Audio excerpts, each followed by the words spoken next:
Now, in this video, we will discuss about the sources of Indian Constitution. So, welcome everyone और आप सभी का यहाँ पे स्वागत है। और क्या क्या सोर्सेस था, कहाँ कहाँ से आया था, इस वीडियो में वही सारी चीज़ें हम लोग डिस्कस करने वाले हैं। लेकिन डिस्कस करने से पहले मैं ज़रा आप लोगों से कुछ बातें करना चाहूँगा कि ये वीडियो क्यों ज़रूरी है।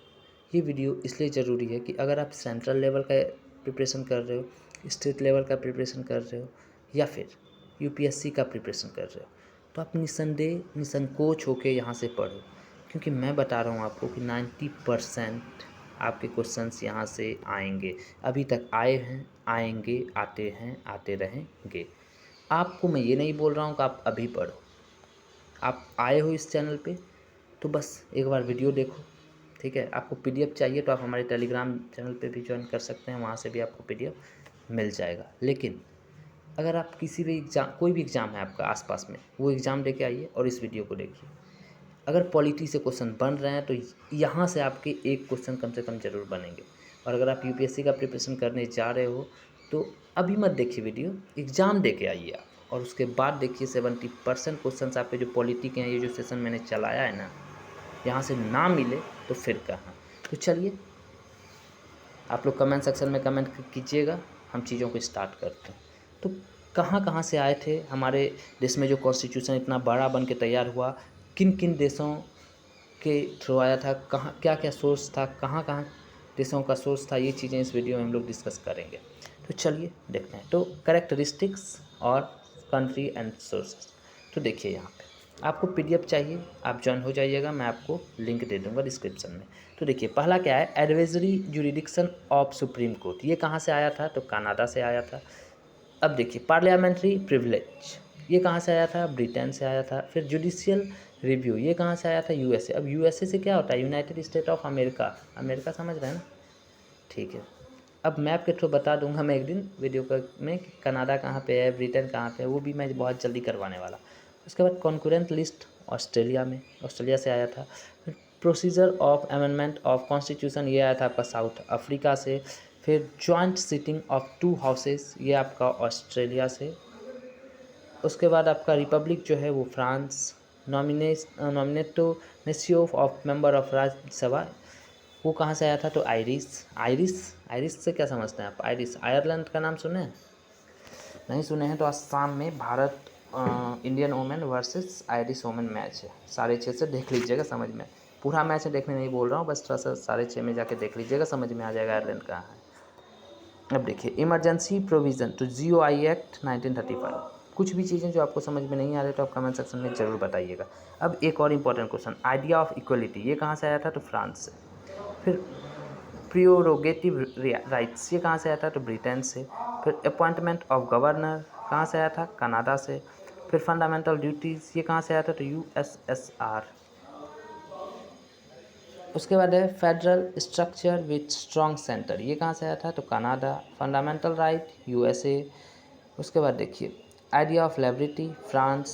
Suspension of FR during emergency, ये फंडामेंटल राइट। अच्छा, मैंने पिछले वीडियो में आपको करवाया था कि कौन सा ऐसा फंडामेंटल राइट है जो मतलब सस्पेंड नहीं होता। आप कमेंट सेक्शन में कमेंट करके ज़रूर बताइए, क्योंकि मैंने ऑलरेडी करा दिया है तो यहाँ पे भूलूंगा नहीं। अब देखिए वैसे बोल देता हूँ 20 और 21, ठीक है। 2 था, कौन सा था, तो आर्टिकल 20 और 21 था जो इमरजेंसी में भी सस्पेंड नहीं कर सकते। ये क्या था, फंडामेंटल राइट। उसके बाद क्या है आपका ऑफिस कहाँ थे भाई, फंडामेंटल ड्यूटीज़ नहीं, फंडामेंटल ड्यूटीज़ तो अभी हुआ नहीं है। आइडिया ऑफ इक्वलिटी ये हो चुका है, फंडामेंटल ड्यूटीज़, ठीक है। फंडामेंटल राइट्स, हाँ यहाँ ऑफिसर ऑफ गवर्नर, ये GOI एक्ट 1935। उसके बाद इम्पीचमेंट ऑफ प्रेसिडेंट, ये जो महाभियोग होता है राष्ट्रपति का, ये कहाँ से आया था, तो USA से। फिर कैबिनेट सिस्टम कहाँ से आया था, तो ब्रिटेन से। फिर फेडरल स्कीम कहाँ से आया था, तो GOI एक्ट 1935। फिर method of election of president, और इलेक्शन ऑफ प्रेसिडेंट बहुत ही मतलब बहुतों को नहीं पता है, मतलब जटिल टाइप का है, हाँ।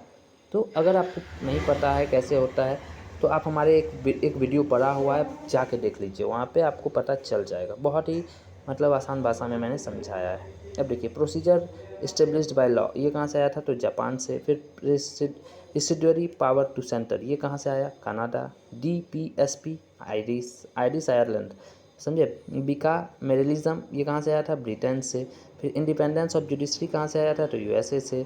पार्लियामेंट्री गवर्नमेंट कहाँ से आया था? तो ब्रिटेन से। फिर procedure of election of RS, ये साउथ अफ्रीका। और RS मतलब राज्यसभा। कुछ शॉर्ट भी दिए हुए हैं यहाँ पे, अगर आपको समझ में नहीं आया तो आप कमेंट सेक्शन में कमेंट जरूर कर लीजिएगा, वहाँ पे मैं आपको रिप्लाई दे दूँगा। वैसे मैं हर चीज़ों को कवर करने का कोशिश कर रहा हूँ, लेकिन मैं भी इंसान हूँ, कोई चीज़ कवर शायद ना कर पाऊँ। अब देखिए, रिमूवल ऑफ SC जज, मतलब SC मतलब सुप्रीम कोर्ट, SC मतलब हाई कोर्ट के जज का जो रिमूवल होता है वो कहाँ से आया था? तो USA से। फिर लेजिस्लेटिव प्रोसीजर ब्रिटेन से।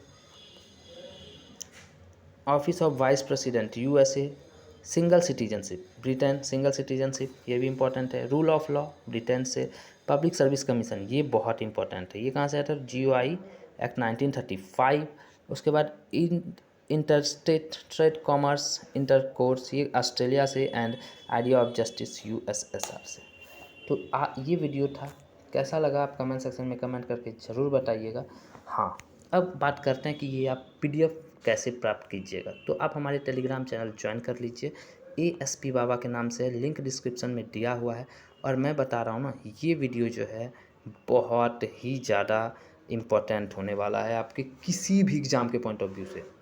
आप ना भारत का कोई भी एग्ज़ाम क्यों ना दे रहे हो, सबसे ऊपर से लेते हैं हम लोग, UPSC से लेके कोई भी एग्ज़ाम अगर आप दे रहे हो भारत में और हमारे वीडियो को देख रहे हो, तो आप निस्संदेह पॉलिटी सेक्शन में बढ़िया मार्क्स करके आओगे। पॉलिटी का एक भी क्वेश्चन नहीं छूटेगा, बस बने रहना।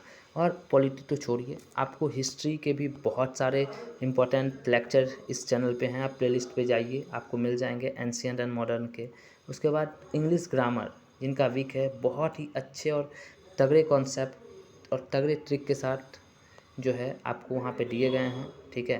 तो वो भी आप कर सकते हो, ठीक है। और बाकी कुछ भी प्रॉब्लम हो तो आप कमेंट सेक्शन में कमेंट करके पूछ सकते हैं। आप हमारे WhatsApp ग्रुप भी ज्वाइन कर सकते हैं, उसका भी मैं आज लिंक दे दूँगा। टेलीग्राम ग्रुप भी ज्वाइन कर सकते हैं, वहाँ पे आपको सबके PDF मिल जाते हैं। डेली करंट अफेयर मिल जाता है। करंट अफेयर का वीडियो मैं नहीं बना पाता हूँ, क्योंकि फ्रेंड्स आपको भी पता है मैं भी प्रिपरेशन कर रहा हूँ, ठीक है। तो आपको अच्छा लगे तो आप कमेंट में कमेंट कीजिएगा। मैं झूठ नहीं बोलूँगा कि मैं टीचर हूँ या ये हूँ, मैं ये के लिए, मैं भी एस्पिरेंट हूँ। और मुझे लगता है कि ये सारी चीज़ें आप लोगों के साथ मुझे शेयर करनी चाहिए। अब क्यों करनी चाहिए? क्योंकि देखो, बहुत सारे ऐसे फ्रेंड्स हैं जो ट्यूशन या कोचिंग नहीं कर सकते, ठीक है।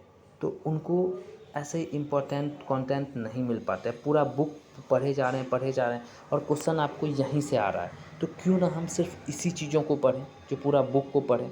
भाई, हमें सिलेक्शन लेना है, प्रोफेसर नहीं बनना है। तो बस इसी चीज़ों को सोचते हुए मैंने सोचा कि इसी के थ्रू आप लोगों के कुछ हेल्प हो जाए। तो आप कमेंट सेक्शन में कमेंट ज़रूर कीजिएगा, और अगर आप नए हैं तो चैनल को सब्सक्राइब कीजिएगा। ऐसे नहीं कि मतलब मैं बोल रहा हूँ, अगर आपको वीडियो अच्छा लगता है, हेल्पफुल लगता है तो सब्सक्राइब कीजिएगा, ठीक है।